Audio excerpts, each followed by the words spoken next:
Sir, we have achieved soft landing on the moon. India is on the moon.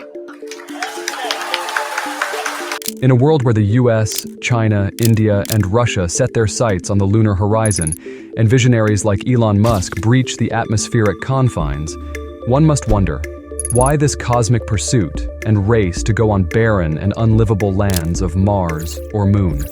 With Earth's bountiful resources and hospitable embrace, what beckons humanity to these distant, desolate terrains? We've all heard by now that India has achieved an historic lunar milestone. India has truly accomplished something unprecedented, a successful soft landing on the moon's south pole. The space race is nothing new for us. The US and USSR have been in a space race since the 1950s.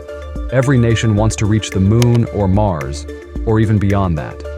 In today's era, satellites in space work as an eye for the country because countries rely a lot on satellites for major information like weather, communication, important military information, etc., which is very crucial. But the big question here is why?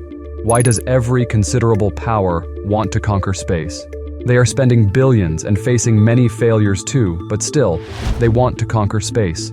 Nations like India still have poverty, China and the US facing an economic crisis, and Russia facing heavy sanctions. And still, all are fighting to stay ahead in space. Why? Let's find the answer. When the USSR sent its first satellite Sputnik to space, and its first person in space, Yuri Gagarin, on 12th April 1961, the whole US was shocked. The policymakers in the US felt humiliated, and also a significant threat to the USA. They thought soon the USSR could also have the capacity to hit them with nuclear anytime, even from space.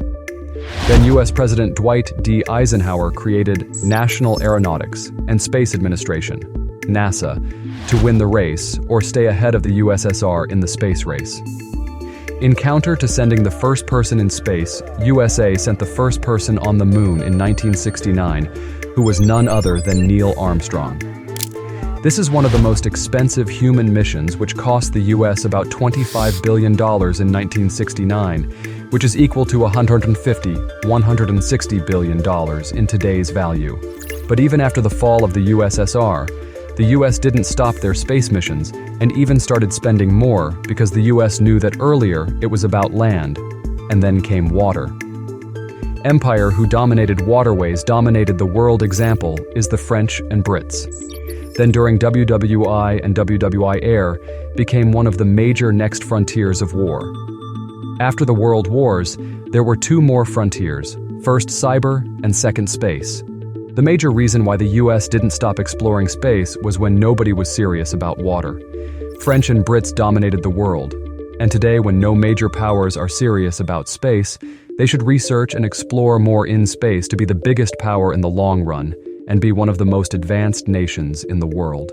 In an era where the boundaries of our planet seem to expand endlessly, space is emerging as a natural extension of Earth's geographical canvas. Humanity is embarking on a cosmic journey, carrying our nation-states, corporate interests, historical legacies, political complexities, and age-old conflicts into the celestial realm. While the Cold War was a race to merely reach the stars, today's quest involves staking claims and asserting our celestial presence.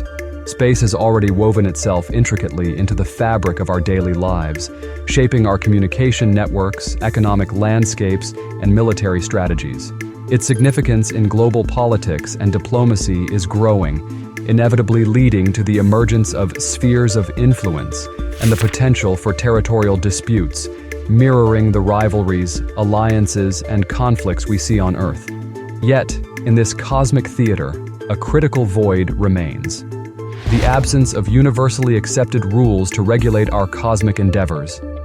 Without a clear framework governing human activities in space, we risk paving the way for interstellar disagreements on a scale beyond imagination.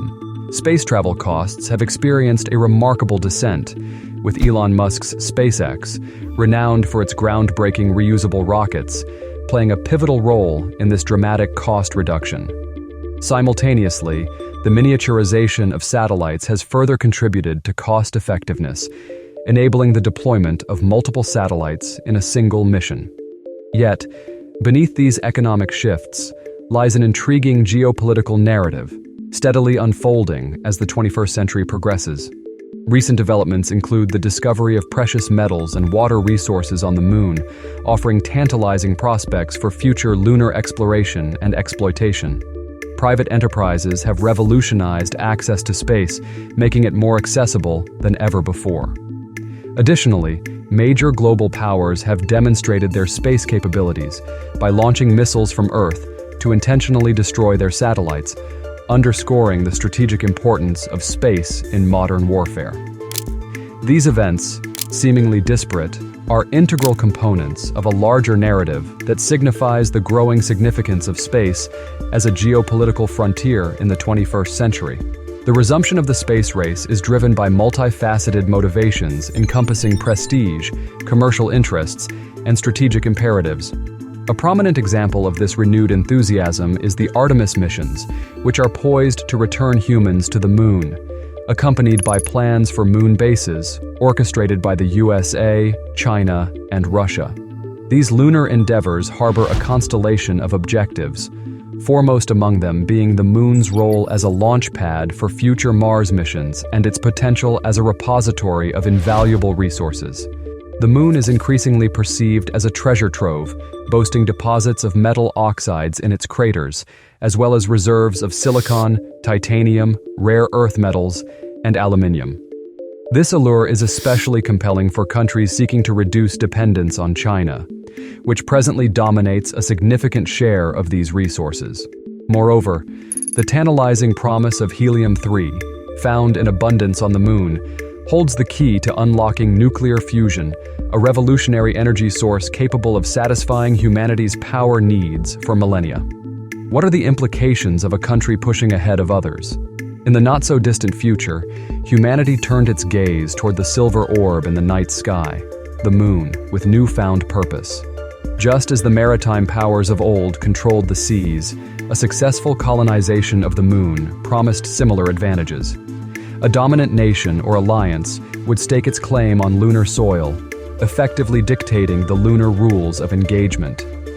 From this lofty lunar perch, they'd have unrivaled communication, reaching even the far reaches of geostationary and low Earth orbits. As pioneers embarked on this celestial adventure, they knew that by seizing the moon's untold riches and securing their cosmic foothold, they would write the first chapter in a new lunar age. 1. Our origin and scientific knowledge. Space missions and exploration help us to know the human origin and the origin of the universe, from where we started, how our Earth was created, planetary formation, and the potential for life beyond Earth. 2. Earth safety. Exploring space helps us to keep checking if any asteroid or anything is coming towards Earth, which could be dangerous for us, so we can take necessary steps in advance to counter those problems to save humanity. 3. Long-term survival. Establishing a human presence beyond Earth is seen as a way to ensure the survival of our species in case. 4. Military. This is one of the major important points. If any nation wants to protect itself, space is crucial for it. Many countries launch many satellites for their military-like surveillance, communication, research, early warning satellites, vegetation, weather, and more so the military will get on time exact information to counter any threat. From a security and military standpoint, space is now like a third eye for every nation. Or you might say, an eagle-eye view for the military. Without satellites in orbit, all nations, the US, Russia, China, and India, could become blind and be unable to discern the positions of their adversaries' weapons, their positions during an attack, the weather at the time of the attack, or the best formation to use to protect their borders. Inspiration for developing nations. Space exploration stands as a testament to human ingenuity and ambition. For developing nations, it embodies the pinnacle of scientific and technological achievement. It inspires younger generations to invest in STEM education, encourages governments to prioritize research and development, and offers a vision of a future where challenges are met with innovation. Embracing this journey can catalyze progress, unity, and a brighter future for these nations. Conclusion. These are the major reasons why the European Union, India, France, Germany, the UK, the US, Russia, China, Japan, Israel, and even countries like Iran want to have advanced space technologies and launch their rockets, or want to land on the moon. But for now, India, the US, China, and Russia are the top 4 major powers in space. Despite these concerns, the space race is likely to continue to be an essential part of international relations in the years to come. The potential benefits of space exploration are too great for countries to ignore, and the competition to be the leading spacefaring nation is sure to continue.